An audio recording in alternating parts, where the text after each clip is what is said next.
I had a burnout during my PhD.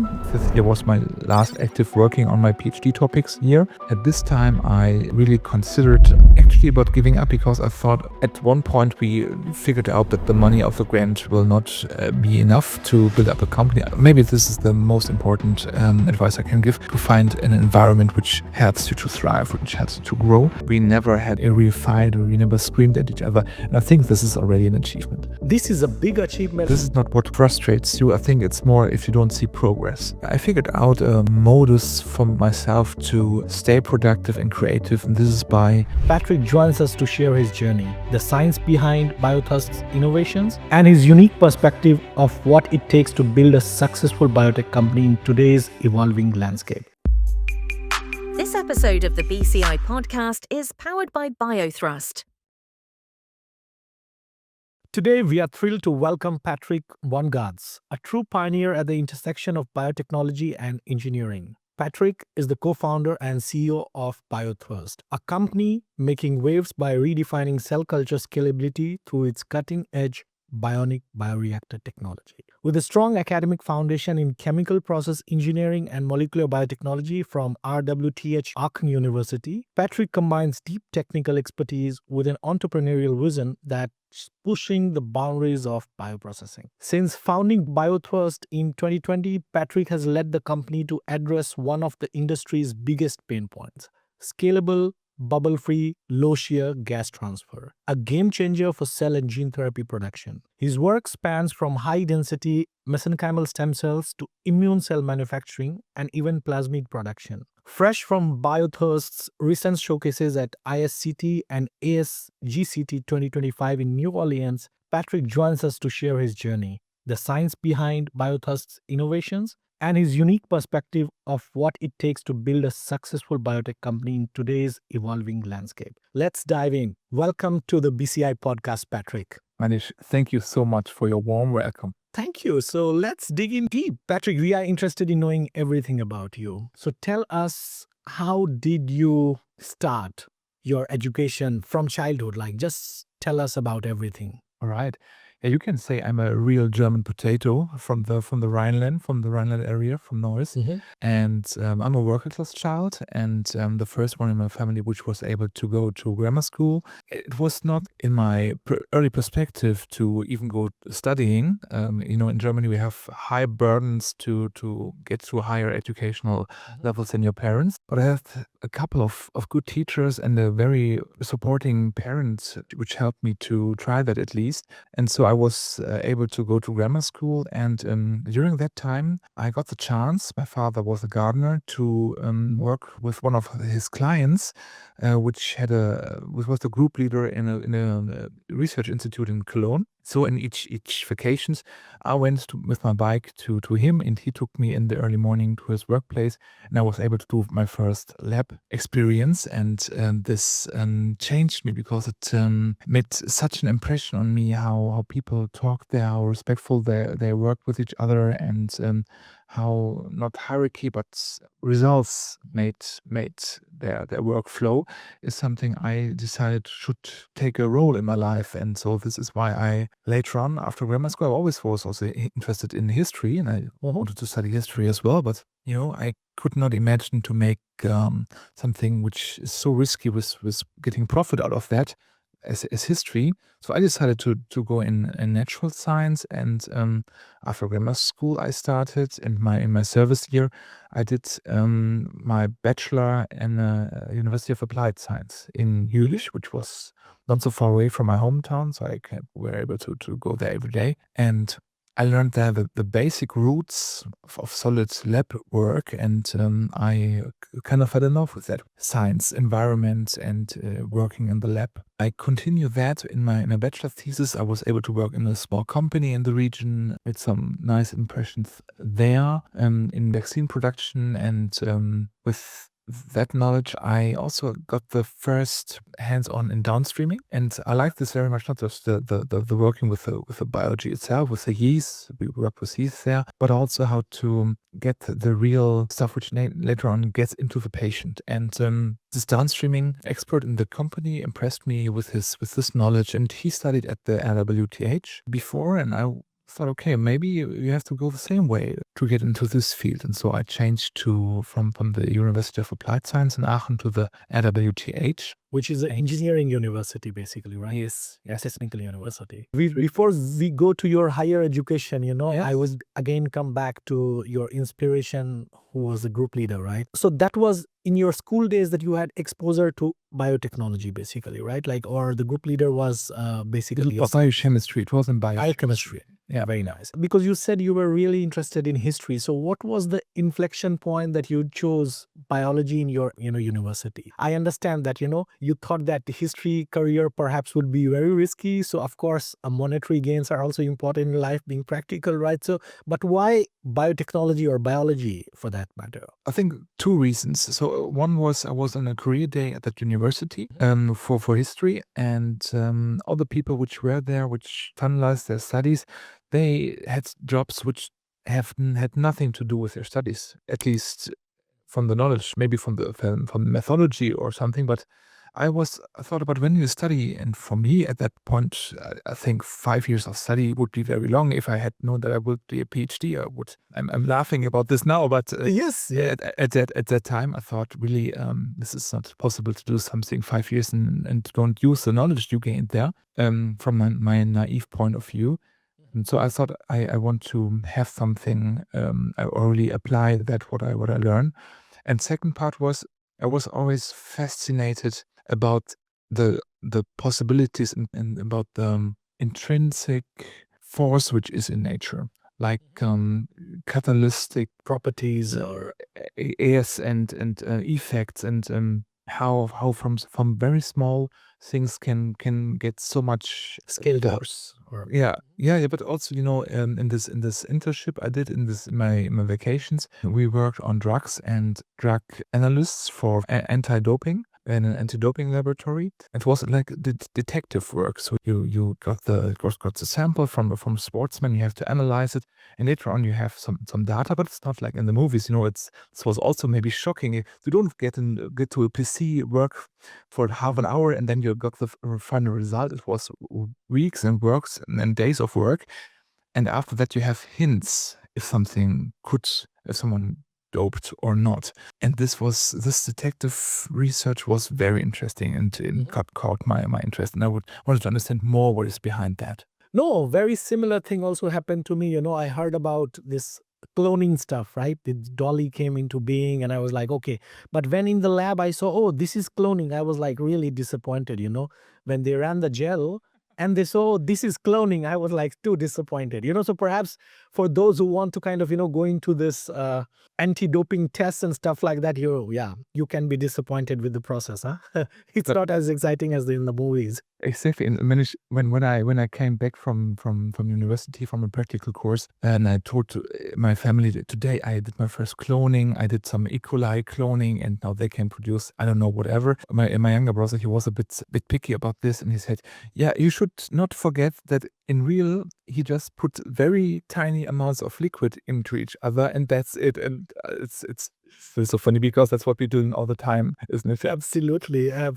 Totally relate to that, But one thing I think made a mark on me, that you said like you come from a normal family, right? And PhD is a long commitment. So I'll come to that, So you switched from the applied university to technical university at Aachen, which is quite prestigious, I should say, in Germany. And did you have that leap of faith that I'll go that far in life? How did that decision came into being, Point of time, I was brave enough to try that. Even though my grades were not that good in my bachelor's, I really wanted to do this focus studies in process engineering. And I think in Germany at that time, I was just aware about two universities which were exceptional good for this. And this is Munich and Aachen. And Munich, I would never been able to afford price-wise. Even so, I was got a scholarship, but this was not in my reach. That's why I went to Aachen, and I thought maybe, well, I can try, and if I fail, I at least tried. And this is something which took me until this position. Oh, that's so impressive. So, what was your PhD about? Tell us about what you did in your PhD. I mean, I studied biotechnology and molecular biotechnology. And in my PhD, I changed completely. I went from natural science into chemical process engineering, and this is here in RWTH in the Department of Mechanical Engineering. So it's really hard calculations, solution-oriented, and all this stuff. Hardcore engineering, yeah. So finance and technology, yeah. No, not even that. It was more about real chemical process engineering and how to design reactors and All thermodynamics. exactly the real hardcore stuff. Yeah.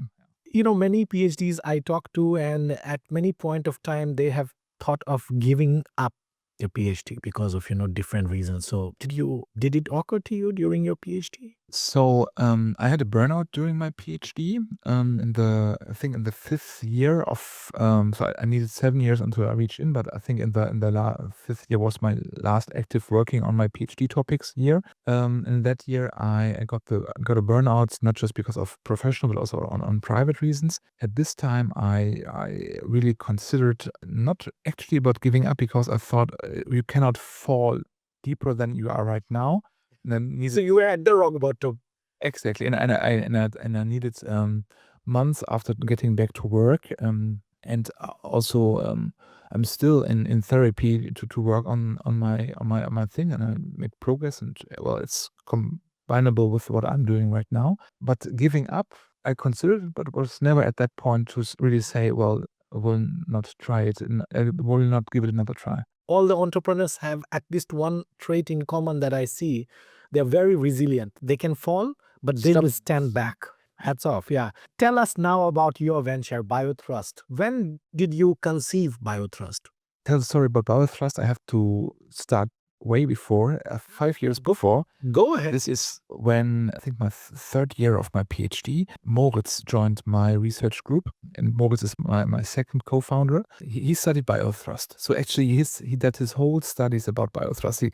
His first internship, his bachelor thesis, his master thesis. Okay, so his whole domain of expertise is BioThrust. Exactly. It's not nice to say, but he has also a lot of other expertise, but he's the main BioThrust expert. Yeah. Wow. And so he joined the same research group, you said, right? Like you met him in your lab, like in your PhD.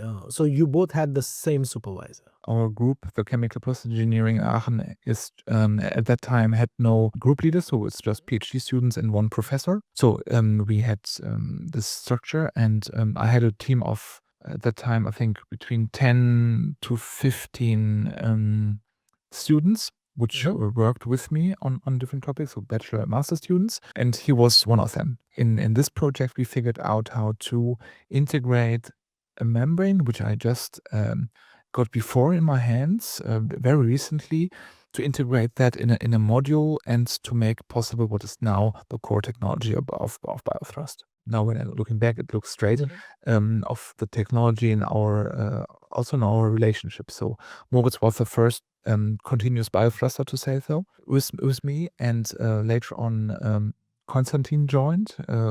3 years later, Konstantin joined, also I think 1 year before we actually founded BioThrust as a company. To be historically correct, with Moritz, I reached in the first patents of the technology, and we got some attention of other research groups in the same university, but also in the region, like Netherlands and NRW. We figured out at that time, we did not really consider it directly from the beginning to make this a company, but to make a nice tool for other researchers, to make something which is not just discarded after my PhD, but something which helps others, because it was a nice feature to have a working fermentational setup. It was for fermentations at that time. I can explain a bit more about that later on, but it was a nice technical gimmick, a feature, to have a fermentation which does not foam. So, and we thought maybe others can profit from this as well, and others did, and still do, obviously.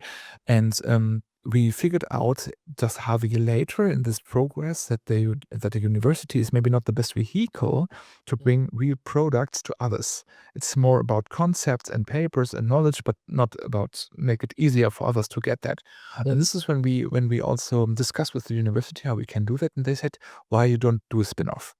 And we thought about, well, this is a good idea, but I was not naive enough to say, okay, then we just do it on our own. We need someone with a more economic background. And this is when Invest. Yeah. not just we can invest, but who has an idea not about the natural background, natural science background, not about The financial backgrounds, commercial understanding. Exactly. Got it. Exactly. Yeah. Got it. And also to speak that language, having a mother tongue in finance. And this is when we reached out and found Konstantin. Konstantin is our third co-founder, and we three are the troika, which makes BioThrust work. Wow. No, this is fantastic combination. But where did you meet Konstantin? Like, how did you? Because he is from a different domain, right? Like. Exactly. And he's not even from Aachen. He is from Darmstadt. And at that time, he did his PhD in the Technical University of Darmstadt. I think he wrote about startups in crisis because it was COVID at that time. Wow. And he was aware that there was a new forum in the internet, which the RWTH and the University of Darmstadt and others. I think it was a set up for pairing founders, a lot of different resources, and we put a request into that. We need an accountant. We wrote we need an accountant. What we meant for we need a CFO. Again, he read that and thought, okay, those idiots don't know what they need, but I should fit here anyhow. Yes. Exactly. We met each other completely online because it was one of the highest COVID rates we had at that time in Germany. We were not able to meet in person. But we understand us quite well. We had a perfect fit, to say. Then we developed this further. We wrote online completely an application for the Exist Gründerstipendium in Germany. Yes. Exist is actually, I thought it's just for the Baden-Württemberg, but perhaps it's also like for NRW. Yeah, okay. It's for complete Germany. Complete Germany, okay. Yeah. Okay. So you got that Exist grant. So you had this support from the university. I think, no, interesting point. Well, let me kind of go again. It was during your PhD that you were focused more on the impact side of it, like the patent side. So you got your patent, but then you thought of like, okay, let's make a practical product out of it. And you thought like, okay, a company is a nice thing to do. But this was just fresh out of PhDs. All three of you were like fresh out of PhDs that you kind of had this. No, not at all. So it was in the middle of my PhD. Moritz never started a PhD, so he was my bachelor student, master student, and directly went to my first engineer, to say. And Konstantin didn't finish his PhD at all so far. Wow, so you are the only PhDs in the group, right? Yeah, and I did it in parallel to the company founding, which I cannot recommend. Because it can be two tough things. Yeah, so it's two tough things together. But I think it's still, as I think I really loved when you said that, you really wanted to make a product that helps others, Yes. Rather than just kind of having a theoretical paper or, something, lost in the PubMed world, so to say. Yes. So, no, this is amazing. So after you got the Exist grant, a search for a scalable idea. So you had the idea, you got your preliminary grant. When is that you realize that there is a product market fit and we should kind of really invest? Because it's a long commitment, right? So when was that inflection point? It was really during that grant term. Because we started with a complete different approach. We started with a concept which worked for fermentations to produce. This was, as mentioned, developed during my PhD for production of biosurfactants. And those surfactants, they foam a lot. So we had the issue that we started with very small bioreactors, 300 milliliter maybe, and we needed 40 liters tanks just to capture the foam because we produced washing detergent. So it was an issue, and our reactor solved the problem because we didn't have to bubble aerate, so we had no foam. End of the story. But the market fit does not mean that it's a market, because you can imagine that fermentations need huge tanks, huge bioreactors, talking about thousands of liters. And in membrane engineering, you always have the issue that the area and volume have a discrepancy, the bigger the volume gets, because the volume is in third potential and the area just in second. So this is always you running out of that area to supply the gas transfer. We had some money to not to play with, but to work on. And we figured out that there maybe is another market which could need our technology even more than classical biotechnology. And this was stem cell research and stem cell production. We became out of that idea because I found some a bit literature. Also, Konstantin did some research, and we figured out that cell cultures are very sensitive to bubble aeration. And classical like CHO cells are CHO cells, yes. yeah, Absolutely. CHO cells are they are kind of robust against bubbles. Also, hex cells have not that much of an issue with that. But all, let's say, more newer cells. Or more sensitive cells. You say stem cells or immune cells, Exactly. or also organoids and stuff like that. These are more sensitive to shear stress, right? So I think that's where like your technology comes into play. Exactly, because we can like getting rid of 99% of all the shear stress in the mechanical shear stress in the bioreactor, and we has just some minor issues, some minor forces left, which not even alter the fate of stem cells when they are impacted by those. And we just needed some numbers to research, and we found out, okay, this is a market where we can really impact with our tech. Absolutely. No, I mean that is one of the reasons that I reached out to you. I thought like, wow, this is like really because there is a genuine problem that you are solving. But Patrick, like, coming back, I mean, you have done very difficult things in your life. First thing was like coming from a normal or say below average background, then, deciding for a PhD because it's like long-term commitment. And then another challenge. This is because entrepreneurship, is hard, right? It's not that easy.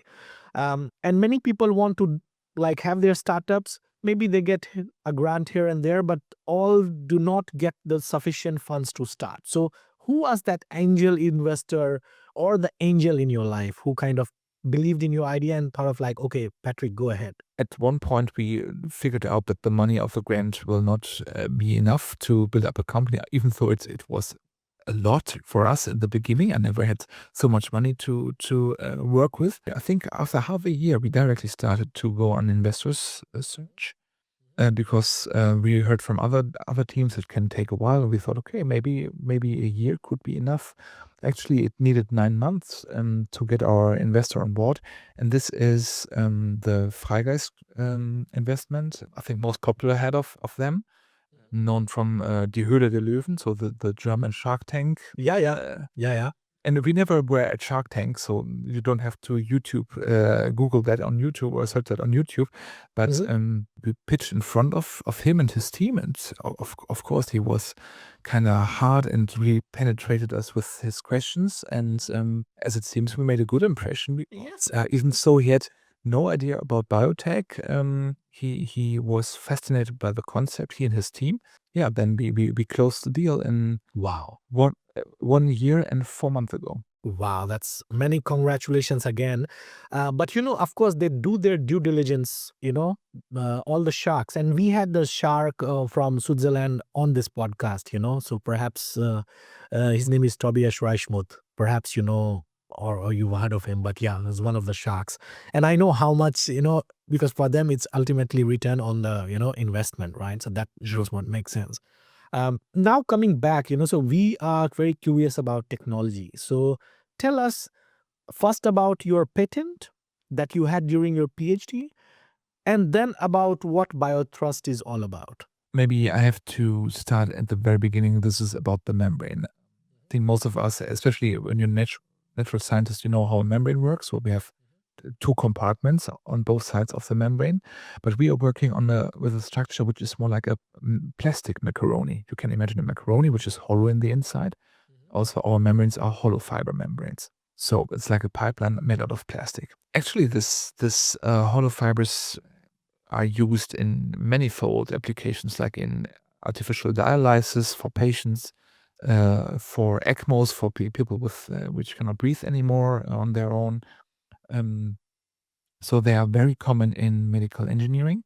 And the membrane we are using is especially in such a way that it is a dense membrane. So it has no pores.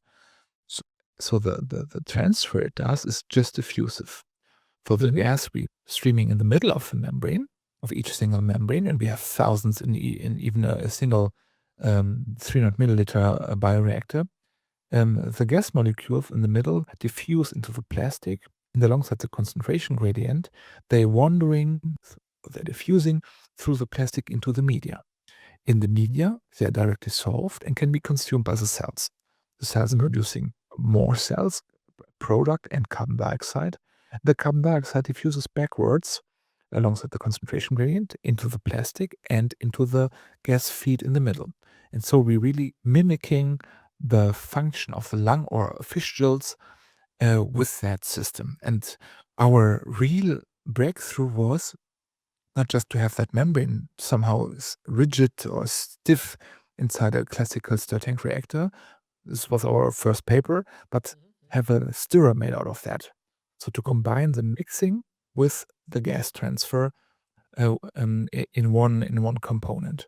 And this was a breakthrough because we then reached levels of gas transfer never seen before in a membrane aerated bioreactor. Wow. So just for laymen who are not from BioThrust technology, so you said like you gave example of our lungs or the gills. So I mean, the way I see lungs or gills, they have the power of expansion and contraction. In your technology also you have this like the fibers, do they also like expand and contract, or I misunderstood? Oh, that's a very good idea. Maybe we have to include that, but actually we have to see why they do that. And this is because of transport dynamics of species, so the molecular species. And we can mimic that dynamic by rotating the fibers. So for each millisecond or even below, the fiber, the shell cell of the fiber sees a new environment, a new compartment of the media which has other concentrations as before. And so the molecules can solve faster in the new compartment than in the old one. And so this is why we're reaching so high transfer rates.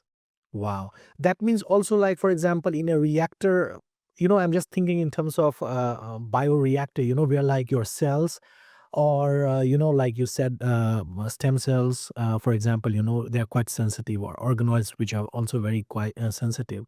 So they need a very equal gradient of nutrition, so to say. So I think with the constant steering and with your technology, you take care of that. So we have very homogeneous conditions in the whole system because we have a nice but gentle but homogeneous mixing in the whole setup, so in the whole reactor. We have flow patterns which ensure that we have homogeneous conditions when it comes to pH, to nutrients, all of that, at about the solved species of gas. So with our technology, for example, just to give an example, if you classically want to calibrate a pH sensor in a stir tank reactor, it takes, also regarding the experience of the user, up to 3 hours to do that before a single run. Wow. With our system, we need 20 minutes because it's so fast and we're directly having homogeneous conditions everywhere. Fantastic. Now coming another question. It's also a bit technical because, I have been reading about, like iPSCs, for example, the induced pluripotent cells, and there are like a lot of technologies to scale up, in a bioreactor. And one of those technologies about coating these iPSCs with, say, alginate beads, or, different type of kind of people have different platforms or technologies where they do this. So in your technology, do you need to kind of coat them to avoid the shear stress, or how do you deal with this such thing? Yeah. Duties are of our system is that it's completely agnostic to the bioprocess itself. So you can throw in whatever you want, and the system will handle it with a lot of care, and the cells will prosper. So we saw, for example, iPSCs are, they are the beacon of hope for allogenic stem cell research.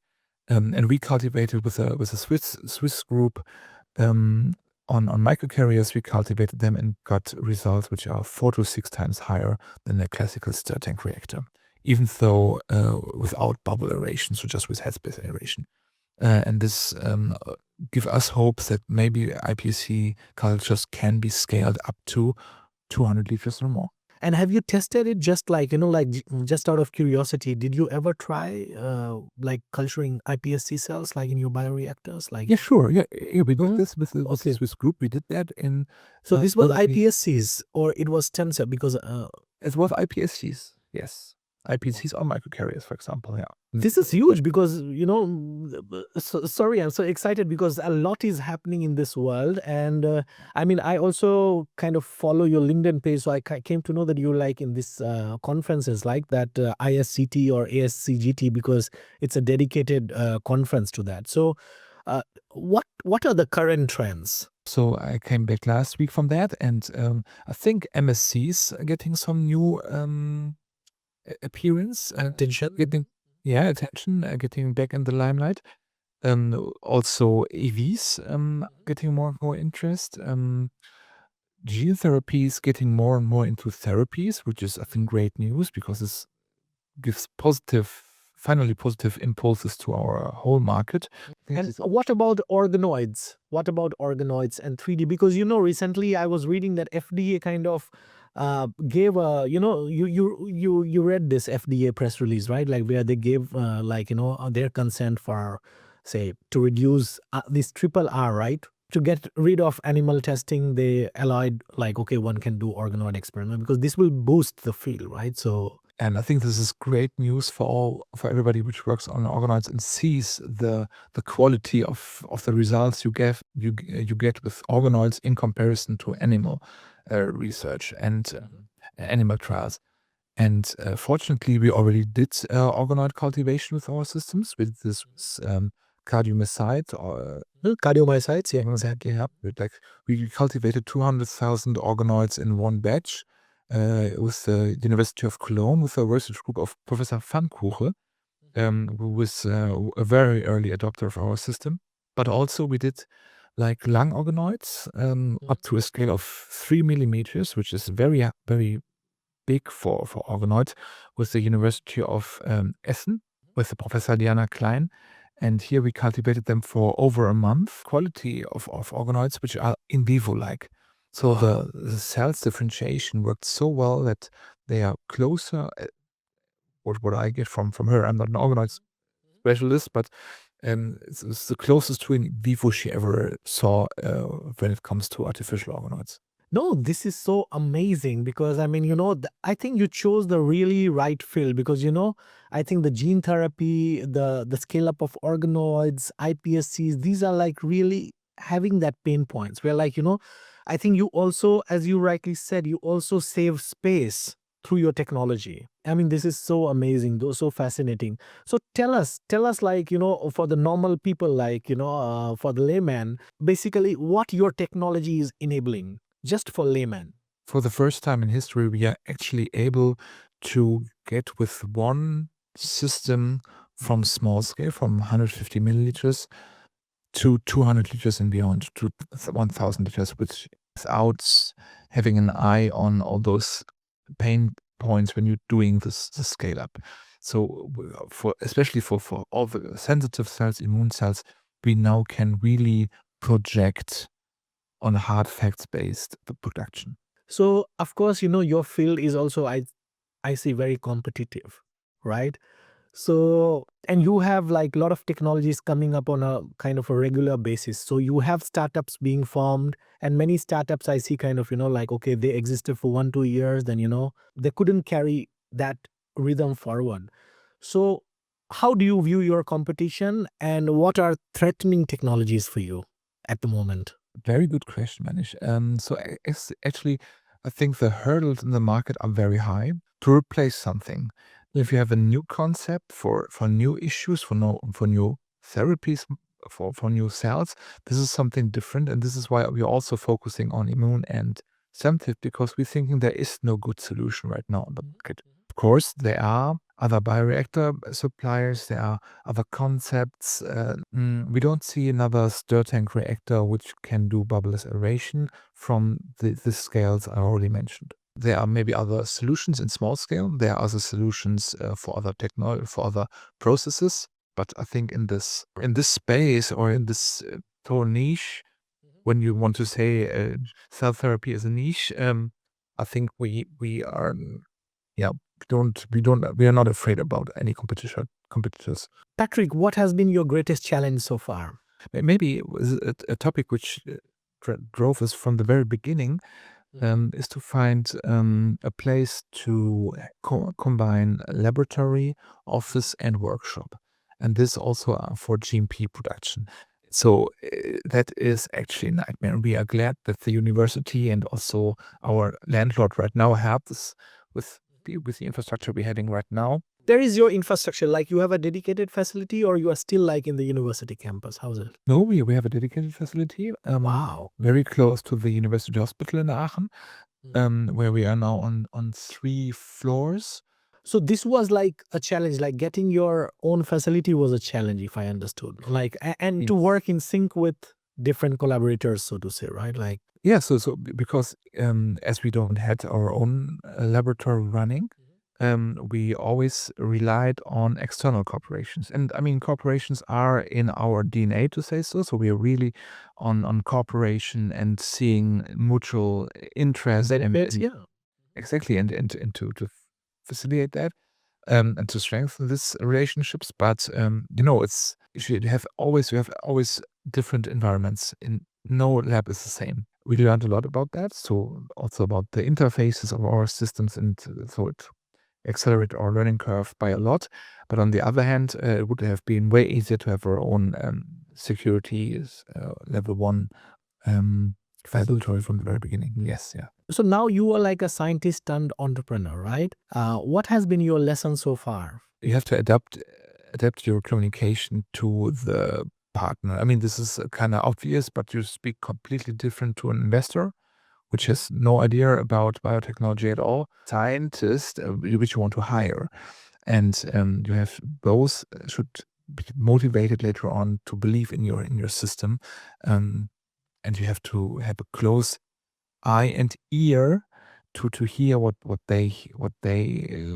can imagine what they will hear, what you say. And this is, I think it's also kind of interesting also to be in the middle between maybe your financial department and my bioprocess expert, which wanted to have another safety cabinet, and we have to discuss that. And but this is my role in Discussion. Yes, indeed, yeah. And that brings to another question, because these days, I read so many articles on work-life balance and this and that. And as a CEO and a CEO of a startup, how busy it can get. So what's your opinion on that work-life balance for an entrepreneur? To work long when you look at the clock, this is not what makes you, what frustrates you. I think it's more if you don't see progress. If you don't get feedback from your environment, whatever it is. So for me personally, but I figured out a modus for myself to stay productive and creative, and this is by staying up very early, doing my sports in the morning, and then going to work. So I already have something done for myself. Also, do some language learning via app. Which app do you use? Duolingo or? Yeah, I'm using the free version of Duolingo to be completely ashamed about. Yeah. And try to not work at the weekends so much. To at least some hours, some days where you can do something else. And I think this boosts also creativity, at least for me. This makes some solutions way faster than when I would permanently work on them. Fantastic. No, I think, I was hearing Jeff Bezos one, and he, I think, mentions that stress never comes from hard work, Stress comes when you are working against your will. And I think I could really resonate. And I think what you made the same point, that it is not coming from this working for long hours, but only when you are not making progress. I mean, really good point. So what would be your advice to, budding PhD scientists or budding students who wants to be entrepreneur? What would be your advice to them? So I think from my personal experience, it's about the team. It's not just about what you are able to do, it's also what you can do with a group of people and which have the same direction to go in. And if you find this, I think maybe this is the most important advice I can give, to find an environment which pushes you, which helps you to thrive, which helps you to grow. If it's a working group, if it's a completely new group, which could be your potential co-founders, to have the right team is key, in my opinion. You're not so clever, you're not so hard as you can do it all on your own. There will be times where you suffer, there will be times where others suffer, and they have to challenge you, they have to support you, and this is what we three found in each other. And even so, we are now we got to this seed phase. We are still going into the seed phase right now. We never had a real, a real fight, or we never screamed at each other. And I think this is already an achievement. This is a big achievement. And I mean, that brings, like another very vital, important point about selecting your co-founders. I think you have been very, lucky that way, I would say, because, yes.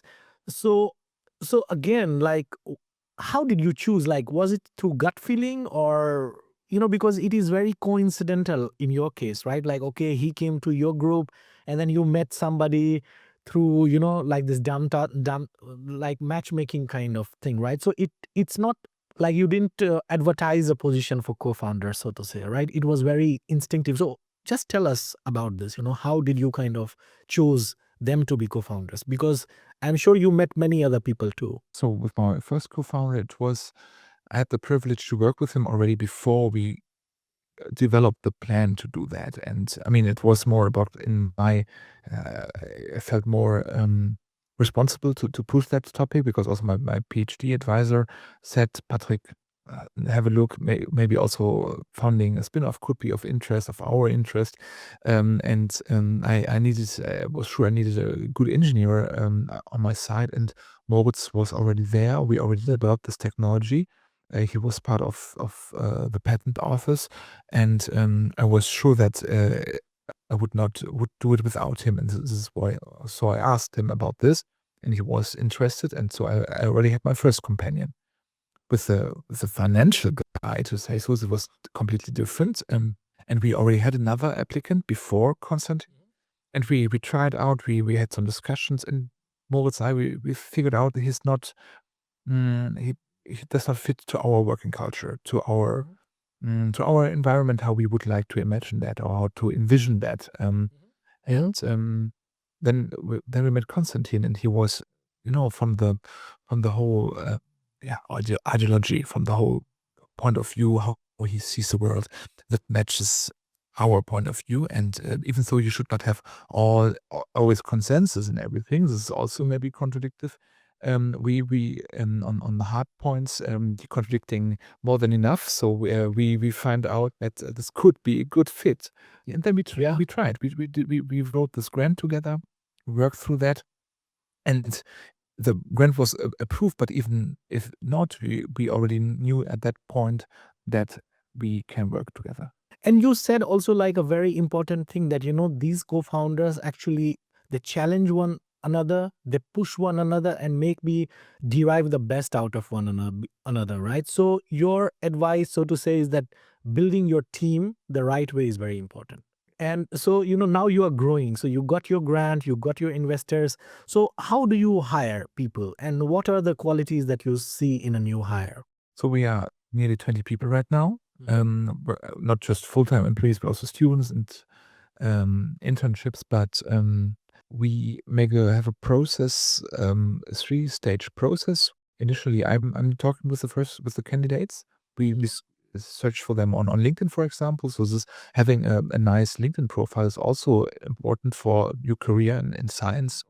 Always have an eye on that one, because it helps us to find people which could match the position or the role you're searching for.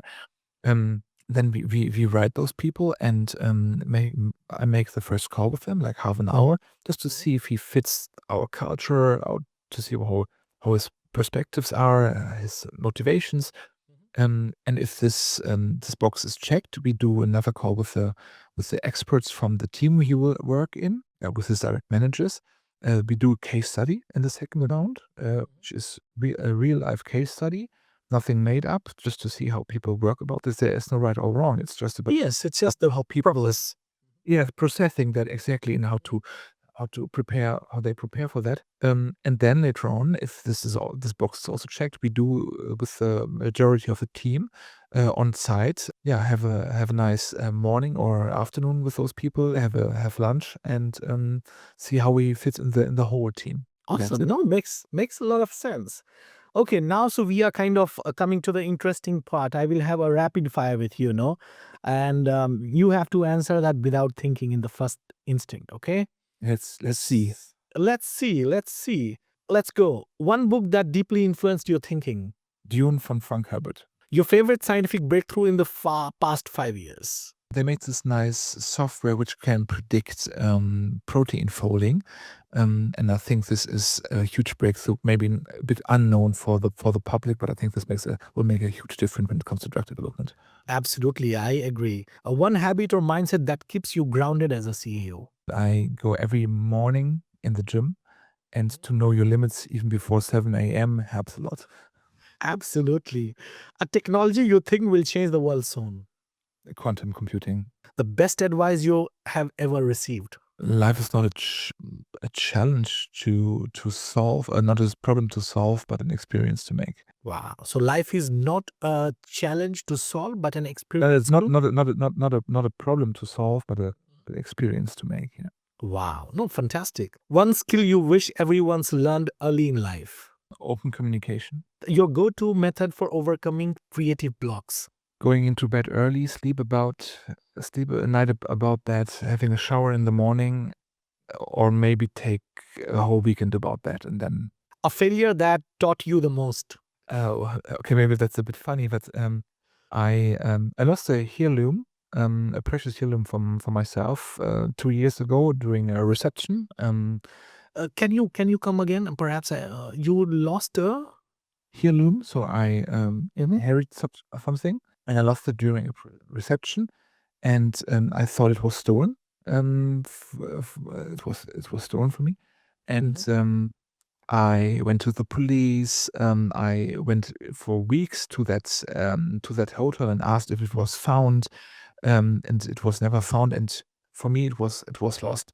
2 years later, the person they had a change in personnel, in the persons working there, and then they found their lost and found office. And then they came back to me, and this taught me that people are maybe not evil, but just stupid. Oh, wow. No, this is a good story. Wow. All right. One word that describes your leadership style. Motivator. Amazing. Your favorite way to unwind after a hectic day. Audiobook in my car driving home. The last thing you learned that surprised you. This was today. That's a major bioreactor company has no filter integrated, which is sterilizable. So this is, yeah, of course, very surprising, because if it's not sterilizable, then, I mean, how much sense it makes to...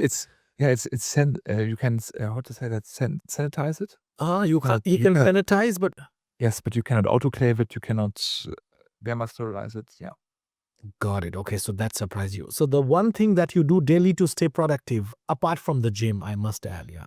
Prioritizing. Yeah, no, very important. This is also, for me, I think that's very important. A person, live or dead, you'd love to have dinner with. It's Theodor Schwann. This is a researcher in the 1850s, 1820s in Germany, also from my home country, from Neuss, who developed the cell theory, so that all living things are made of cells. Cells, okay, the fundamental unit of, Okay, he comes from your town, my God, like wow. I didn't know, because I read the stories that, he was first looking on the cork with his microscope, and that's, wow, no, amazing. And what makes him so interesting for you, like your love for the cell or his character? Like, why do you want to have dinner with him? I think it would combine the biology aspect and the historical interest of mine, because he could tell me a bit more about Neuss, his country at that time. Yes. Yeah. Fantastic. No, very justified. And what's one misconception people have about your job? just figured that out in the last 2 weeks, that people thinking that this traveling and going on to conferences is more fun than work. I totally agree. Wow. No, this has been fantastic. I would give 10 on 10 for answering all this really in a very good way. So now coming to the more outlook thing. So what's next for BioThrust in the coming years? We launched 1 year ago our first single-use bioreactor in 300 milliliters. We want to do this year the 2-liter system, and in the beginning of next year the 10-liter system. And this is for R&D, but we now got the funding from the EIC for going into GMP. And we want to launch a GMP product which really can use for the production of therapies, because this is the cornerstone to really getting into the field and to really helping to reducing the price of those therapies. Absolutely. And by EIC, you mean the European Innovation Council? Or Exactly. wow. So you got that huge grant. Wow. Congratulations again. Thanks a lot. Yeah. Wow, this is fantastic. And so for example, also for our audience, like if somebody wants to get in touch and have a collaboration with you, they want to kind of, check for their products, or like they want to use your bioreactor, what is the best way to reach you? As mentioned, I can only invite people to reach out, because we are very open to all kind of collaborations, and we are always interested in to show how our system would work with other bioprocesses. And we have a website which is www.biothrust.com, or we are very active on LinkedIn. So please connect with me or with BioThrust itself on LinkedIn. And they can, maybe in the description, I'll put a reach out email address of yours so that people can just reach out to you directly. This is awesome. Because I'm sure there are many people who are seeking technologies like you, but perhaps they are not aware of you. Because also it was a coincidence for me. I was searching about organoids and stuff, and then I landed on BioThrust, and it was like, wow. So I was also amazed with this, So no, this is so amazing. So what are your next, what's your vision for the next, so you said you want to go to GMP. So right now you are more focused on product development, or you're also selling your products now? It's both. So I think you cannot do just one thing. We need the feedback from customers. We need the feedback from applicants, to from people which really work with that stuff, to getting into the next iteration loop and to develop the bioreactor to what's our goal, the best bioreactor technically possible. And I think we are not there yet. Nobody's there, but we want to be the first one. Wow. No, this is so amazing. But again, because I have a very similar background, and I always look for perfection. And one thing I have learned so far is that sometimes, maybe rather than delayed perfection, a quick release is more important in many cases. So do you think, can you relate to that? Very much. So actually, it's for us. It's when we're getting in contact with someone which is interested to using our system. We say something like, okay, you get our standard product, and you will be happy with that. And if you are interested, you have here this version, the next version, which has another feature. For example, we are working on an in situ perfusion filter right now. You can imagine that we can exchange the bottom part with a cell retention filter, and then we can exchange the media, the used media, over that filter. If you want to try that out, we would be very happy if you tell us later on your experience with that. And this is how we do our rollouts, and we're getting the feedback and to make better product then. So, Patrick, that our podcast is more focused on PhD students or people who are aspiring for the career. So is BioThrust hiring currently? We do. So we do hiring in the field of bioprocess experts. Maybe to say we looking for lab managers, and this is of course an on-site job. And we're looking for engineers, always looking for engineers in the mechanical engineering, process engineering field, to develop our products even further. Also looking for specialists in GMP manufacturing of medical devices, for example. This is something we have a lot of respect for, and I think we're needing more expertise here. And as I can feel that your one of your qualities to inspire and motivate people, so our listeners, What would be your advice to them?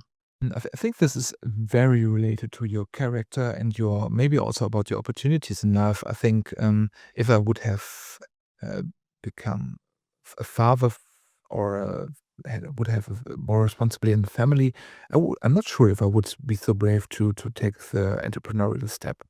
To be transparent here. So as I was a free man, yes, to try that out. But if you have responsibilities, that's not so easy. But I think it's about trying out. I think it's about being brave and just take the chance and see how far you can go. And if you fail, well, at least you tried. And I think this is something you have to include in your thinking. And then you just go. And mostly it's harder than you thought in the beginning, but not as hard as you could not do it. Nothing is impossible. Huh? You just have to try it. And it's better, I think it's worth trying than always regretting not to try, right? So Exactly. Yeah, and I think that's if you fail, that's not it's not failure in your life. It's just failure in that option. There are a lot of different other possibilities to try out. Then amazing, Patrick. So, with this, I think we will close because, of course, we can go on and on, but I have to also respect your time. So, thank you so much for all the insights. It was such a pleasure speaking to you. thanks for having me, Manish. It was a pleasure as mine. Thank you. Thank you, Patrick. And to all the audience of Biology Career Insights podcast, see you another time. Thank you.